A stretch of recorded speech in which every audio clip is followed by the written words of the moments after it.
que é um curso online que é aplicado pelo nosso colaborador, o Flávio Forte Stênico, que a gente, inclusive, usou o município de Limeira como case de apresentação dessas alternativas. Eu quero aproveitar já ir passando para algumas perguntas para os nossos convidados, para o Francisco, para o Alexandre e também para o Ambrosano. Eu vou começar pelo Alexandre, tem uma pergunta bem interessante aqui, Alexandre, que é do João M, né? Eu não sei o M dele do que é, né? Mas o João está perguntando se mesmo as descargas da bacia do PCJ e da Grande São Paulo, ficando abaixo do limite estabelecido pela outorga, ainda há um déficit muito grande entre a reposição de água e saída. Não era de se pensar de impor limites de vazão de outorga ainda menores? E aproveitando esse gancho, eu queria colocar mais uma pergunta do João Demarque, que o João está falando o seguinte: Alexandre, precisamos criar uma maior aproximação e maior sinergismo entre a CTMH e a CTRN, através das políticas públicas recém-criadas por essas câmaras técnicas. Como poderemos avançar nesse sentido? Muito bem. Bom, agradecer aí os Joãos, né, pelas perguntas. Respondendo a primeira pergunta do João sobre a questão do balanço hídrico da gestão do sistema, né? Bom, veja, o reservatório exatamente tem esse papel de acumular água no período de chuva para justamente poder ser utilizado depois no período de estiagem. Ao entrar na estiagem, é esperado que haja um decaimento do reservatório, né? Ou seja, todo ano, se a gente olhar as médias utilizadas tanto pela Sabesp quanto pela região PCJ, o reservatório cai em média 35%, né? Ou seja, então, se a gente usar os dados dos últimos anos, a gente teria os 61 menos 35 ao final do período de estiagem. Então, a operação por faixas exatamente para contemplar essa sua questão, ou seja, que eu não opero o reservatório com a mesma retirada à medida que ele vai caindo. Conforme ele vai caindo, as retiradas, principalmente para a Grande São Paulo, vão decaindo também. Então, esse mecanismo, de alguma forma, está contemplado, mas era esperado que agora, com falta de chuvas, o reservatório saia mais água do que entre, por isso que a gente acumula durante o período de chuvas, né, João? Depois fica à vontade se a gente quiser conversar um pouco. Para o João Demarque, um grande amigo, coordenador da Câmara de Recursos Naturais, e que deve estar ansioso até para participar dessa questão, porque o Ambrosano colocou muito bem essa questão da proteção aos mananciais, etc. O comitê tem um programa grande, assim como o consórcio também tem um programa sobre isso. Dizer para o João que, na revisão do plano, né, João, acho que essa sinergia começou a melhorar, né? De fato, acho que a gente olhava um pouco ainda as caixinhas um pouco separadas, e acho que na revisão do plano, com os cadernos, com a integração, e quase que a obrigatoriedade de algumas ações, tem que haver uma avaliação conjunta de todas as câmaras. Eu não tenho dúvida que isso vai melhorar e que a gente vai poder, o monitoramento, dar ferramentas e ajudar. Nós estamos iniciando, junto com a Câmara de Águas Subterrâneas, um programa de monitoramento das águas subterrâneas para verificar a qualidade dessas águas subterrâneas, com estações automáticas, etc. E até ajudar um pouco no que o Ambrosano e o Chicão falaram. E eu vi que tem algumas perguntas aí. Como que eu comprovo para a sociedade que é melhor colocar R$1 aonde? Será que é melhor com esse R$1 tratar o efluente? Será que com esse R$1 é melhor eu proteger as nascentes? Porque às vezes eu não tenho dinheiro para fazer tudo ao mesmo tempo, né? E, inclusive aqui na bacia, a prioridade que sempre foi o saneamento, né? E ainda é do país, né? 50% do país não tem coleta de esgoto, mas hoje a prioridade já não é mais o saneamento puramente, e sim o combate às perdas, a proteção aos mananciais. Então, o próprio comitê tem direcionado mais recursos para essas áreas aí, até porque, né, eu costumo dizer que a nossa bacia, o Chicão falou de 600 metros cúbicos, né? Já chegamos a ter 1.200 lá na Rua do Porto. A nossa bacia, acho que é a única do Brasil, para não dizer do mundo, que faz gestão de bacia com casa decimal, né?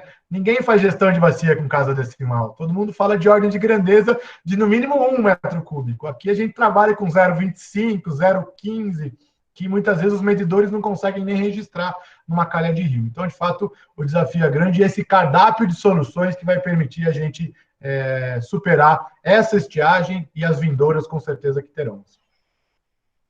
Ok, Alexandre, agora eu tenho uma pergunta aqui do Hélio de Castro, Paulino, para o Ambrosano. Acho que o Ambrosano é a melhor pessoa para responder, que é: o PSA precisa ser ampliado? É, de fato, um instrumento que possibilita garantir a produção de água? O que fazer para ampliar o instrumento do PSA? Ele também complementa aqui dizendo que essa questão passa pela adequação ambiental das propriedades rurais nas bacias hidrográficas. E aí, Ambrosano, você pode dar uma ajuda aí para o Hélio?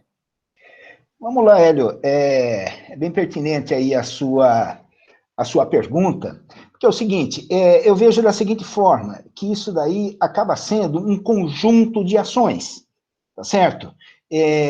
O PSA, na verdade, é um dos instrumentos, nós estamos implementando ele aqui no município e ele funciona, porque as pessoas estão, né, elas estão convencidas e elas estão ativas em cima desse trabalho.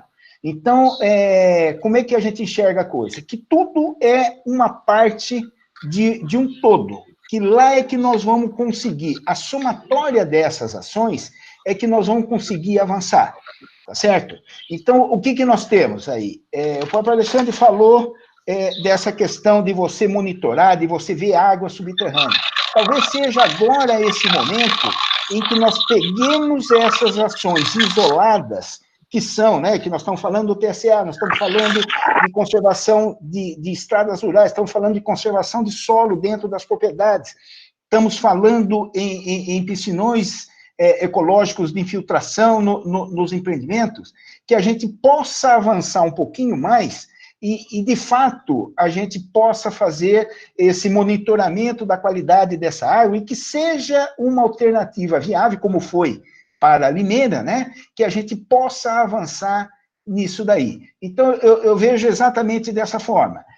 As experiências que nós temos com o PSA aqui são positivas, tá certo? Tanto no trabalho com os produtores, tá? E quanto ao próprio órgão público, que, na verdade, financia isso daí, a administração, é a prefeitura, é dinheiro público que acaba indo para isso daí. E a nossa avaliação é bastante positiva. Então, eu acho que essas ações, elas têm que ser pensadas dentro de uma linha de pensamento e de alternativa que nós temos para esse estresse hídrico que nós vamos ter, essa falta de água, que a gente possa efetivamente contar com essa questão dessa água de subsolo. E quando eu falo de água de subsolo ou lençol freático, porque quando você vai buscar lá embaixo, né, nos poços artesianos, tá, é outro problema, é outro contexto e que se discute de uma forma mais ampla. Nesse caso, a gente sempre aborda que a gente possa evoluir nessa água de manancial de lençol freático. Aproveitando esse gancho dessa sua pergunta, Ambrosano, só gostaria também de lembrar a todos que a gente teve um probleminha técnico, não conseguiu gravar toda a execução do webinar, mas nós estamos gravando esse debate com as perguntas entre os palestrantes, tá bom? Então, nós depois vamos disponibilizar a gravação do debate, mas infelizmente por uma questão técnica a gente não conseguiu gravar todo o webinar. Então, Ambrosano, aproveitando esse gancho dessa pergunta aí do PSA, a Vanessa Kuhl, lá de Indaiatuba, ela tem uma pergunta aqui sobre como resolver o problema da falta de áreas para reflorestamento mediante as necessidades de compensação florestal, que eu acho que dialoga com essa questão do PSA, ou seja, está faltando áreas para fazer reflorestamento?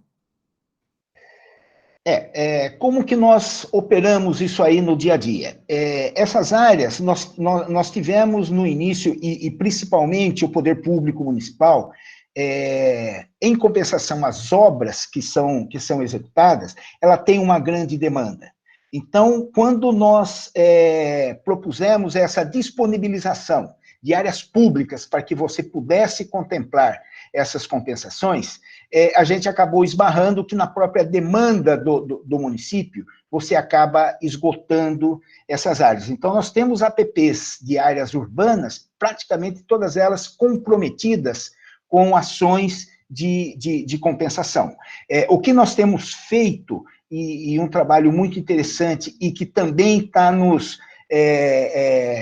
dando resultado, né, é essa questão de você trabalhar com produtores. Nós temos lá a Secretaria de Estado, né, da Agricultura, ela acaba tendo lá uma lista, né, ela tem um banco de áreas que cada vez que você vai buscar é um pouco complicado de você abrir mão disso daí. Então, o que nós estamos fazendo?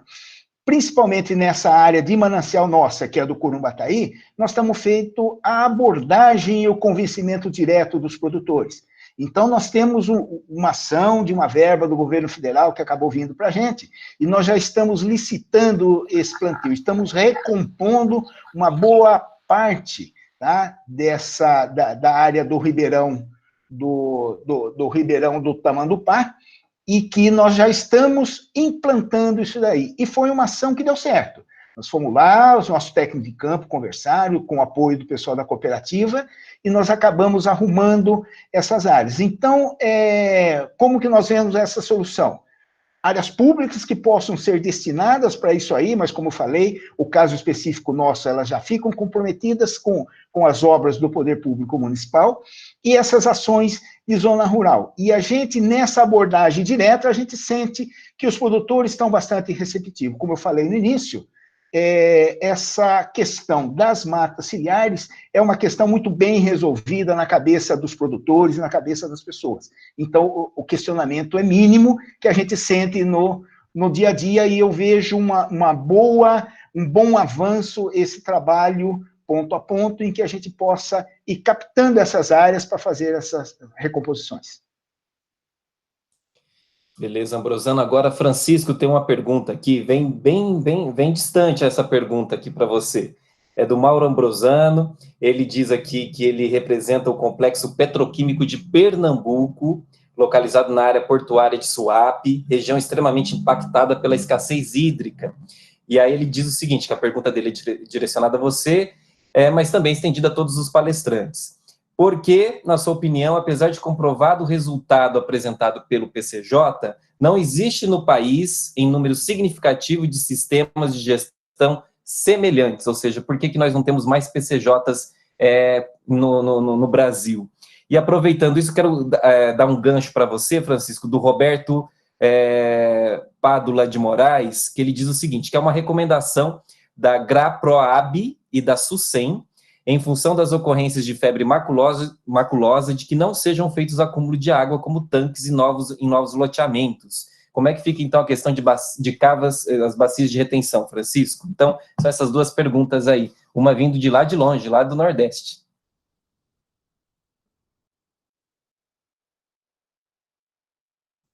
Francisco, seu microfone não está ligado.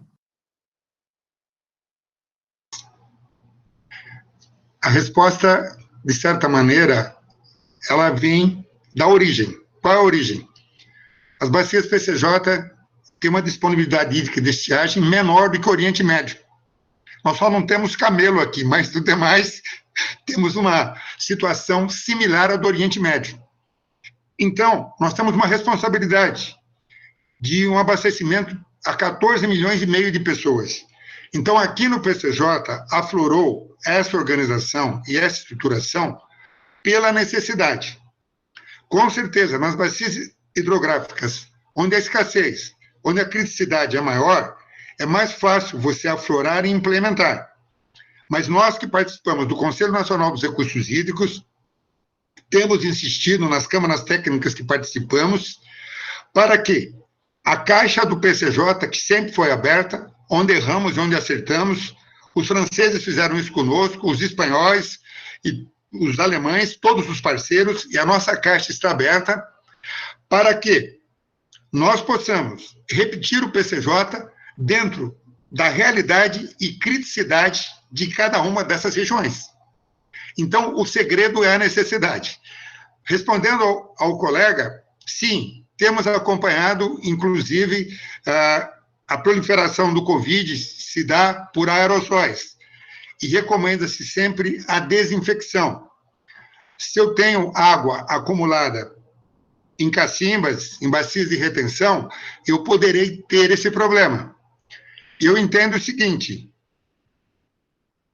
a permanência dessas águas nessas bacias, muitas vezes, são de horas, não são permanências de dias.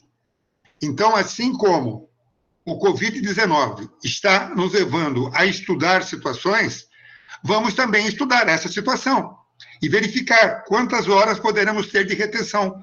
2 horas, 5 horas, qual é o tempo que devemos ter? Mas eu entendo o seguinte, não podemos, por conta de um Covid, morrer de sede. Porque se você não recarregar o lençol freático, como que você vai ter nascente? Então e agora E agora, entrando um pouco... Hélio Castro, obrigado pela sua contribuição, e eu vou ter que falar algo porque eu não consigo me conter. Gente, para que os planos de bacias sejam implementados e para que ações maravilhosas, como do pagamento pelos serviços ambientais, sejam realizadas, esse tal de sistema integrado, que é muito bonito no discurso, mas na prática ele não acontece, que é a integração do meio ambiente com o saneamento, com os recursos hídricos, tem que acontecer. Não pode só um falar em conservação, o outro falar em tratamento e o outro falar em água bruta. Porque é da água bruta que advém os demais. Então, nós temos que pensar na sustentabilidade. E PSA nenhum sobrevive sem sustentabilidade. Então, nós temos que, esses 3 segmentos integrados, sentar à mesa, as agências de regulação de saneamento, as agências de bacias, os organismos que cuidam do meio ambiente, e, de forma integrada, encontrar a sustentabilidade. Não dá para pensar setorialmente, nós temos que pensar de forma integrada. É muito bonito a lei ou as leis falarem em gestão integrada, nós temos que praticá-la. Acredito que tenha respondido. Sim, foi ótimo, Francisco. Antes de eu passar para as falas finais dos palestrantes, eu gostaria que vocês analisassem essa pergunta aqui que chegou do Eduardo Camolese, que ele diz o seguinte, que ele gostaria de saber se na bacia do PCJ, durante o período de estiagem, os municípios conseguem captar água para abastecimento público em rios com qualidade classe 2 ou 3. Nesse período, alguns municípios são obrigados a captar água para tratamento classificados como 4. Se existe essa captação na classe 4, é possível afirmar que estamos seguros quanto à qualidade da água que recebemos em nossas casas durante o período de estiagem. Eu passo, então, aos palestrantes, todos que querem se manifestar, acho que creio eu que o Francisco ou o Alexandre são as pessoas mais indicadas, mas o Ambrosano, se quiser comentar também, sobre essa questão da qualidade da água que as bacias PCJ oferta para a comunidade, independentemente do período, se é de seca ou de chuva. Alexandre, por favor. Então, eu vou começar aqui. Bom, primeiro, um abraço. Se for o Eduardo Camolese que eu conheço, um grande abraço a ele. Se não for, um grande abraço também. Mas acho que essa questão, é claro que sempre surge, né? Na estiagem há uma concentração de poluentes. Lembrar sempre que a classe do Rio é uma classe meta, né? O nosso enquadramento aqui na bacia e no estado é de 1977. O plano de bacias fez algumas atualizações, como no caso do Jundiaí, e pôs algumas metas. Então, não significa que o enquadramento que está previsto na legislação é o enquadramento que está no Rio naquele momento, né? Se agora à tarde você for fazer uma amostra, pode ser que esse enquadramento esteja diferente, né? O que ocorre é que eu só posso outorgar captações em rios até classe 3, portanto, isso tem acontecido. Quanto à qualidade de água, eu acho que tem uma novidade, né? Que inclusive acabou de completar 9 anos ontem, que é a Agência Reguladora de Saneamento, que nem nasceu dentro do próprio consórcio, do próprio sistema, que tem fiscalizado, junto com a Vigilância Sanitária, em programas de monitoramento de água, ao longo da rede, né, porque muitos municípios têm a rede muito antiga, então a qualidade da água que sai da ETA tem que ser a mesma qualidade que chega na torneira das pessoas, né? Então, eu diria que o Brasil tem uma legislação muito firme quanto à potabilidade de água e as responsabilidades do operador e dos operadores municipais ou estaduais quanto a garantir a qualidade da água potável nas torneiras das pessoas. Então, eu diria que, de maneira geral, a gente tem tido poucos episódios, poucos registros, mas a Vigilância Sanitária, a agência reguladora e os próprios municípios têm fiscalizado isso no sentido de garantir com que a água que sai do rio possa ser potabilizada na ETA, e aí vem a segunda parte do desafio, que na rede de distribuição não haja nenhum ponto de contaminação e que a torneira da pessoa, do usuário, chegue com água potável por lá. Eu, pessoalmente, não sei se o Francisco tem algum complemento, a gente tem acompanhado poucos episódios de qualquer problema nesse sentido. Faço minhas palavras do colega Alexandre e diria o seguinte: quando acontece um episódio, aqui no PCJ, a própria CTMH irradiou essa responsabilidade para todos os serviços de água, suspende-se a captação. Eventualmente, quando aconteceu de não ter uma classe de água, no mínimo 3, houve a suspensão da captação. Então, eu diria o seguinte, eu parabenizo aqui, heroicamente, o trabalho de todos os funcionários das estações de tratamento de água e de esgoto do PCJ, e hoje nós estamos falando para que, nossa revisão do plano de bacias, principalmente a montante dos reservatórios, que tenhamos todas as estações de tratamento a nível terciário. Então, eu diria o seguinte, se eventualmente tivermos algum episódio, mas a tendência, se nós conseguirmos implantar o nosso plano de bacias, é que o futuro está garantido. E isso não mais ocorrerá. Então, essa também é a mensagem que eu deixo para todos os comitês de bacias do Brasil. Cumpram, reinventem, articulem, tenham criatividade, façam parcerias e implemente os seus planos de bacias. Porque implementando os seus planos de bacias, você vai garantir quantidade e qualidade para o setor agrícola, setor industrial e para as comunidades, ou para as populações. Então, os planos de bacias são as ferramentas que o sistema nos delegou, e nós temos que cumpri-la.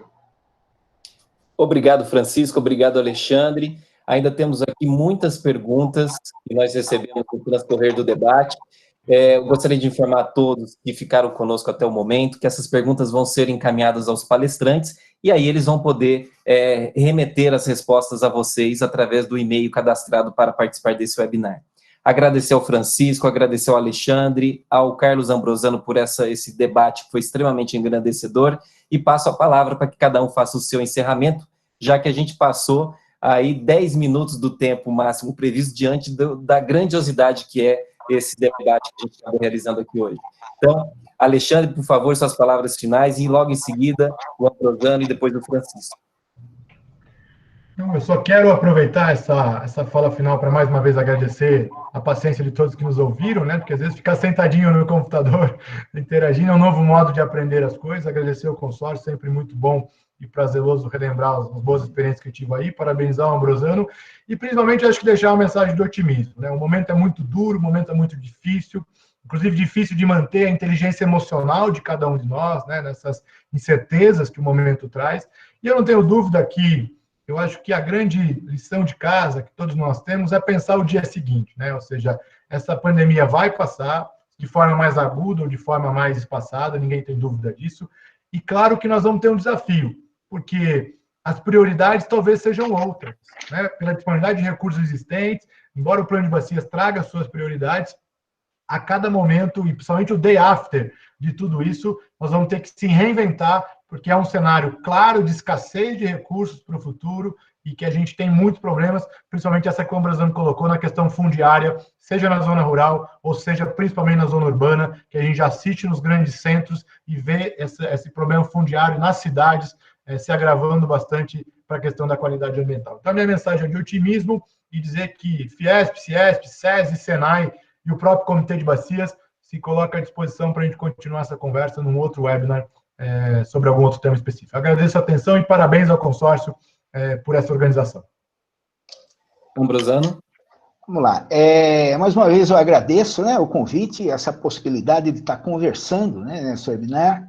Achei que foi muito produtivo, inclusive, quero parabenizar o Alexandre e o Chicão pela fala, né, e que se a gente deixa, a gente vai até de noitinha conversando, porque o assunto é empolgante, né, e que a gente realmente consegue colocar nessas horas, né, aquilo que a gente vive no dia a dia. Quero colocar aqui, em nome do secretário de Meio Ambiente do MENTEM, né, colocar a SEDEMA à disposição das pessoas que participaram aí, que tenham alguma dúvida ou que possam vir interagir conosco. Nós estamos lá à disposição dentro da prefeitura, na SEDEMA, para que a gente possa ajudá-los e a gente possa repartir esse conhecimento que nós tivemos. Muito obrigado. Obrigado, Ambrosano. Agora, Francisco, suas palavras finais aí do pastor.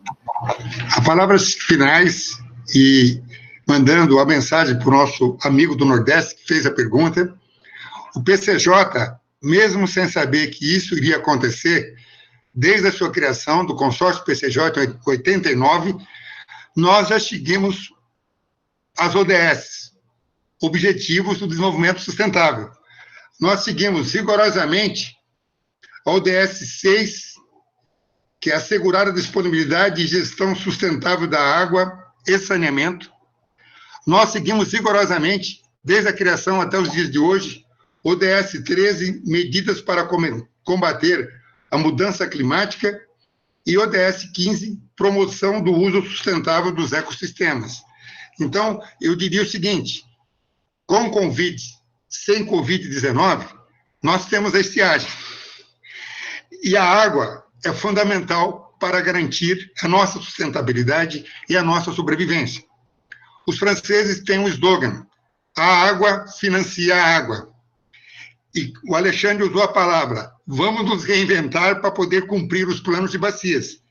Então, os nossos amigos de todo o Brasil que estão nos ouvindo, pessoal da Transposição do São Francisco, do Rio Grande do Sul, promovam aí os seus webinários, nos convidem e vamos. Esse é um apelo que eu faço como uma entidade membro do nosso Conselho Nacional dos Recursos Hídricos, em nome do nosso representante Marco Antônio Santos, da SEMAI e de SANASA. Vamos manter o sistema de gerenciamento do meio ambiente, saneamento e recursos hídricos vivo, porque esse sistema garante a vida. E acredito que todos nós somos felizes por viver. Muito obrigado ao Alexandre Vilela, ao Ambrosano, a todos que nos assistiram, Murilo, Andréa nos bastidores, mexendo seus botões, Flávio, Zé César, estagiários, Jussara, Silmara, toda a equipe, Zé César, toda a equipe do consórcio PCJ. Muito, muito obrigado a todos e vamos juntos vencer mais esse desafio. Muito obrigado.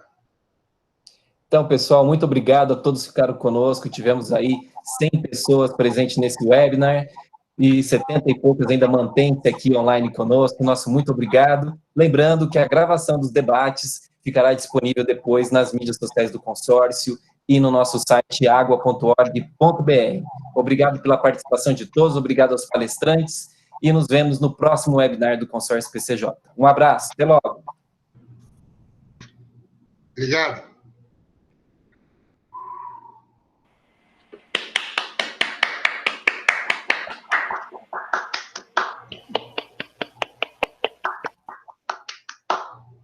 Parabéns, pessoal. Parabéns. Juntos. Juntos.